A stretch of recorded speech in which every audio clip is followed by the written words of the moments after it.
So I know we could, time is out, but I really wanted to share this. Now that Ramadan has come to an end and we heard a lot about not eating, try to put some blessings. Try to share.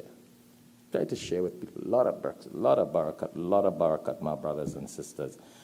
A lot of barakat. You would not know how much barakat Allah has placed in that. That's why the Prophet speaks about if a man gives a date, you know, one date, kajur, with ikhlas and sincerity, if a person feeds one person with a date, one date, with ikhlas and sincerity, that person will get more blessings than another man who gave Mount Uhud in gold.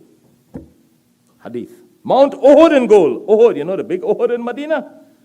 If a man gives that in gold for show business, and another man feeds somebody one date for the pleasure of Allah, that date will give him more blessings than that entire mountain of gold. That's why the Prophet ﷺ tells us about the woman or the man. Different incidents speak about different cases. Who was a prostitute, big bad. And one day walking by a well, saw a dog that was thirsty. Send the woman, put her shoes, tied to her rupatta, her orni or whatever, send it down in the well, took out some water, gave it to the dog to drink. And what did the Prophet say?